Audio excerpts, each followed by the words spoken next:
Hello, my name is Nicholas Morton, and in this talk I'm going to be looking at the Knights Templar, thinking in particular about how they operated as an institution.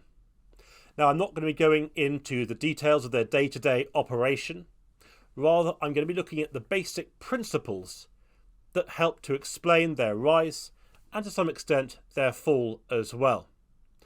And within this, I want to start by thinking about the Knights Templar as an operation, as an organisation. And for me at least, the easiest way to understand how the Templars operated at an organisational level is to think of them as being a little bit like a charity. Now, that's not to say that their military vocation is something that today we would see as being worthy of charitable status. But the way they operated, particularly from an economic perspective, does have some parities with charities. Let me explain.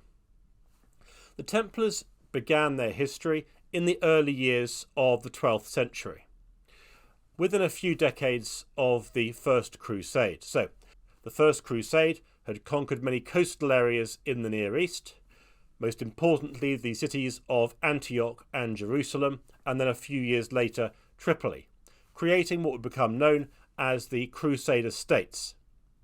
And the Crusader States were permanently in need of trained troops in order to defend their frontiers and to protect the many pilgrims travelling to visit the city of Jerusalem. Now, it's not quite clear whether the Templars emerged as soldiers of the Kingdom of Jerusalem or as pilgrim escorts. Either way, in about 1120, when the Crusader States were really thinking about how they would address their need for more troops to bolster their defences, it seems likely that a degree of credibility and recognition was given to a group of knights who were known as the Templars. Now, at this stage, the Templars were small, probably not more than a handful of members, only a handful of soldiers, and they remained like that for many years because they hadn't got any income streams. They received some income and support from the Patriarch of Jerusalem, also from the King of Jerusalem, Baldwin II, but their revenues were very slight, and it's not unlikely that they received very few recruits as well, possibly a few recruits from visiting pilgrims. Now, what really changed the fortunes of the Knights Templar was the creation of a mission back to Western Christendom, or Western Europe as it would be known today, established by Baldwin II of Jerusalem. He wanted to raise troops for a new campaign against the city of Damascus. And so he sent a series of envoys to Western Europe. And these included the Templars' first master, a man called Hugh of Pau. And so Hugh of Pau toured around Western Christendom trying to raise recruits for this new crusade. But on his journey, he began to tell people about his institution, the Knights Templar. And people took an interest. And by and large, many leading aristocrats, kings, and people further down the social spectrum, they saw something in the Knights Templar that they wanted to support. Perhaps in some cases they wanted to go on pilgrimage to Jerusalem but couldn't, or perhaps they'd been on pilgrimage and wanted to continue to offer support to the Crusader States, or perhaps they had an ancestor who had taken part in the First Crusade. Whatever reason it may be, they began to make donations to the Knights Templar. And so you can see why, in some ways, the Templars can be understood in their institutional format as being a little bit like a charity. Because the thing that made the difference in their economic fortunes was the process of offering greater and greater donations to the Templars, particularly by patrons in Western Christendom. And a key moment in this process took place at the Council of Troyes. And this was a church council, but also attended by many secular nobles. And this council played a major role in drawing the Templars to the broader attention of leading aristocrats across Western Christendom, and ultimately receiving endorsement for the Templars' way of life and institution from the Catholic Church, making it a formal religious order. So after this time, the Templars began to receive lands, money. Some people joined as recruits, but this is the dynamo that saw the Templars acquire enormous wealth and grow substantially as institutions. Now, a lot of the wealth they received took the form of land, and rather than sell this land, the Templars kept much of this land and then arranged for it to be farmed, in some cases arranged for it to be leased, but that land then created the basis for revenue streams. And those revenue streams would ultimately go a long way to funding their activities in the Crusader states.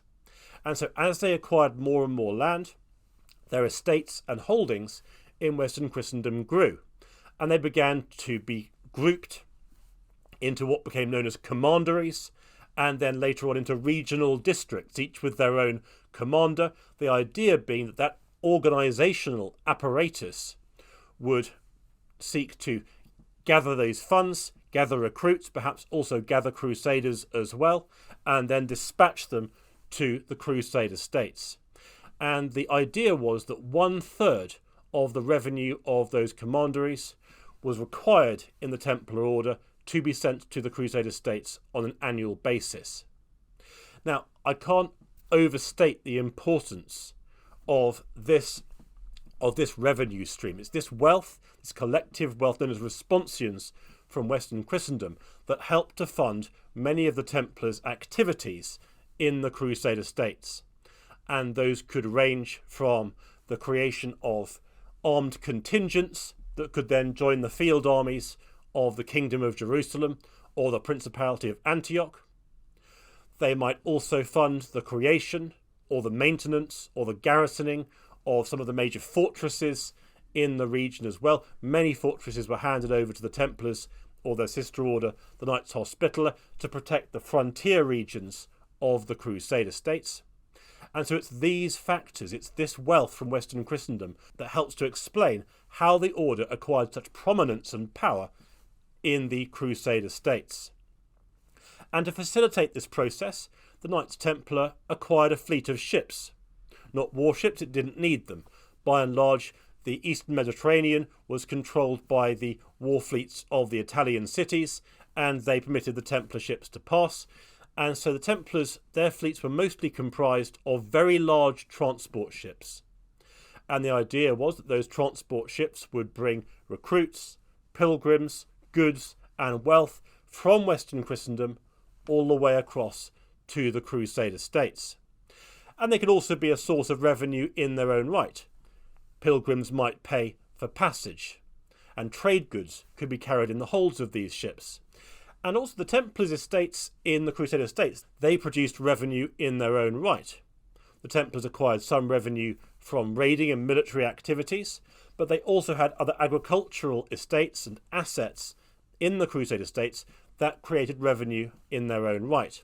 And perhaps the most distinctive product produced both by the Templars and Hospitallers along the coastal strip of the Levantine region was sugar, because sugar commanded an enormous price in the Mediterranean trade, and for example in Western Christendom, sugar could be sold for an enormous profit in the markets of Western Christendom, and many powers along the Mediterranean rim in this era began to substantially increase their sugar plantations because the crop was so lucrative, and the Templars were no exception. And so that's another way in which they began to gather revenue, in this case in the Crusader states. They also acquired revenue via donations or gifts from the many pilgrims travelling to Jerusalem and the other major pilgrim sites in the Holy Land region.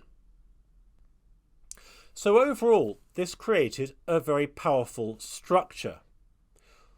The order has all these estates, hundreds by the 13th century, in Western Christendom, which cumulatively sent vast wealth to the Crusader states, supplementing the order's incomes in the Crusader states. And you can see why I'm comparing the order a little bit to a charity, because they depend on donations for this structure to work. In fact, they require a little bit more than donations. They also require the active participation of their patrons in Western Christendom to safeguard and protect their estates. Because the Templars' estates in Western Christendom were essentially unarmed. They contained very few troops, very few weapons, because there's no reason for them to have troops and weapons in Western Christendom. Their military point of effort is in the Crusader states and to a lesser degree Iberia, that's modern day Spain and Portugal. Maintaining soldiers in its Western Christendom estates would simply divert funds to support those soldiers that could be sent to the Crusader states. So the Templars maintained their properties in Western Christendom without the defence of soldiers. And so to maintain those estates, they required their patrons and benefactors to protect their interests and to safeguard those estates. And so again, they are dependent on their donors and benefactors to maintain their institutional structure. And this could be a very powerful operation. For a start, the Templars were virtually indestructible on the frontiers. Now, their armies could be defeated, their castles could be besieged and overthrown, but nonetheless, their economic heartlands were far away in Western Christendom. So if they suffered a major defeat, so let's say, for example, the major defeat of the Kingdom of Jerusalem in 1244 at the Battle of Forby, immediately after the battle, the Templars sent emissaries back to Western Christendom, where they then encouraged the local commanders to gather together the money, the troops, and the resources they would need to rebuild their forces. And they could do that very quickly, and so could the Hospitallers, the Templars' sister order. And so this is a powerful structure. The Templars get defeated in battle one year, but very quickly they replenish their forces from their economic heartlands, which are beyond the reach of raiding parties or warfare. So there are significant strengths to the Templar system, but there are weaknesses as well. Naturally, their dependence on all these estates across Western Christendom meant that, like any other power dependent on agricultural estates or other assets like mines or salt pans, they were dependent on the agricultural prospects, the climate, but also the political conditions in those various different regions, because the outbreak of war, say in Italy, would not only inhibit the production of the Templars' estates in that area, it would also block any caravans or convoys bringing resources through those regions to the ports from which they would then take ship to the Crusader states. So there are some slight weaknesses, but perhaps the biggest weakness of all is that the Templars' major patrons might turn against them. And you might equally say, what if a charity's major benefactors stopped donating? That could have a very critical effect, and indeed it could have a very critical effect for the Knights Templar as well. Now, their biggest benefactors were people like the kings of France, kings of England, the major Italian city-states, and the Emperor of Germany, as well as, of course, the papacy. And for the most part, these rulers proved willing to provide support for the Templars, whether in the form of donation or support, or at the very least protecting and safeguarding their estates. But that raises a question. What if the Templars fell out with one of these patrons? What if relations collapsed? And you can see an indication of this in 1229, because a little before this year, the Emperor of Germany, Frederick II, went on crusade to the Kingdom of Jerusalem, his goal being to try and regain or gain Jerusalem from the Ayyubid Sultan, that's the ruler of Egypt, by diplomacy.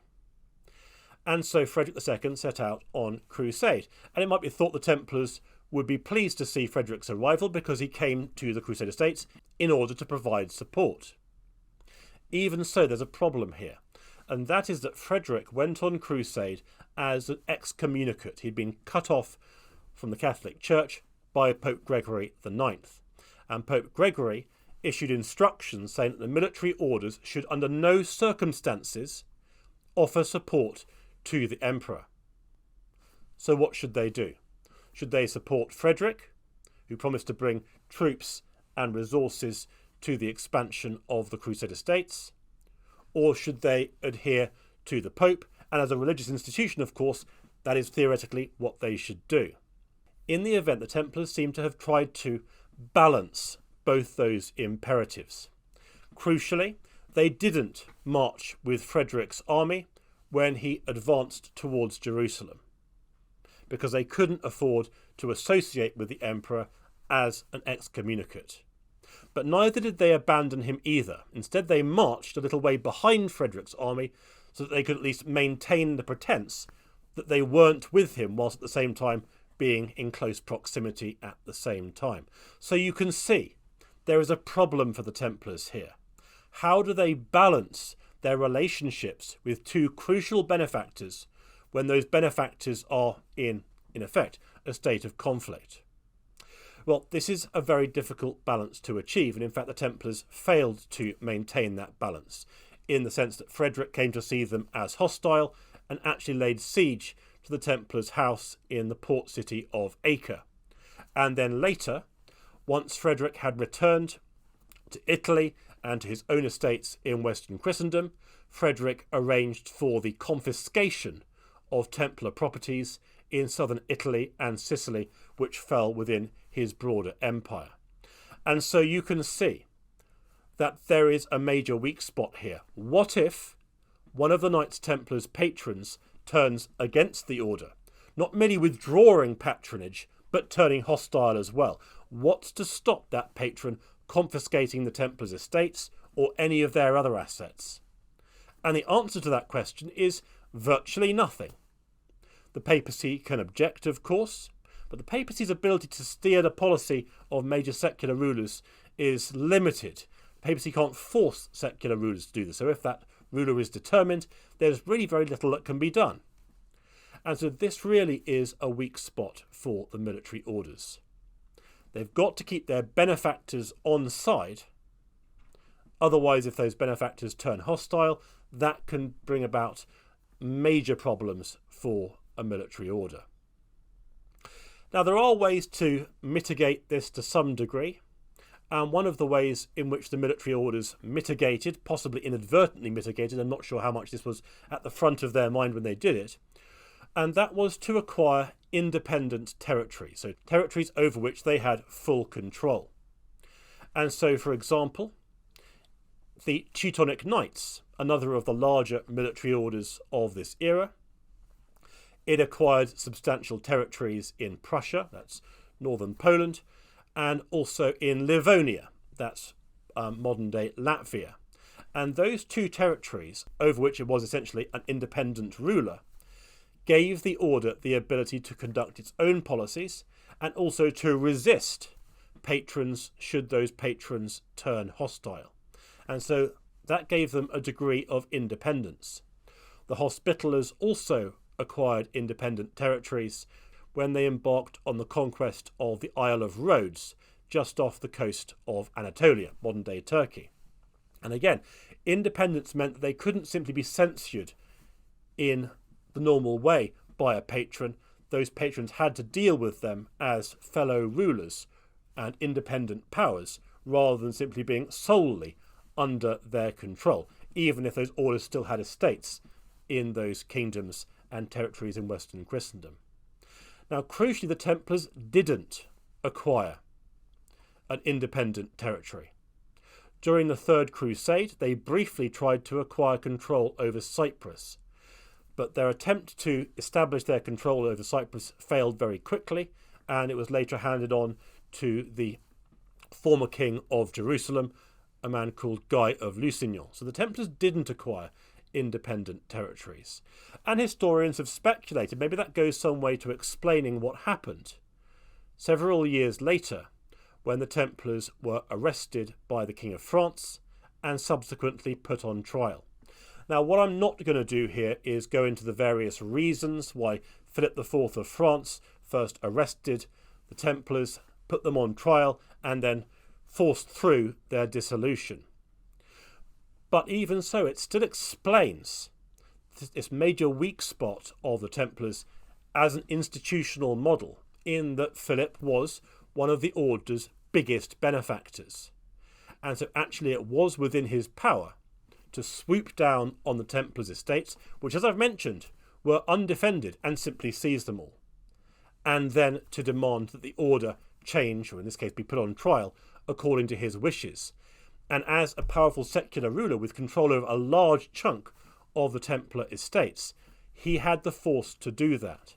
And so again, you could say that just as the Templars' patrons helped build the order, so the actions of one of their most important patrons in the early years of the 14th century helped to bring the order down. Okay, well, I do hope you found this talk to be an interesting introduction to the major forces that helped to explain the rise and, to some extent, the fall of the Knights Templar. Please do have a look at the other videos in this collection.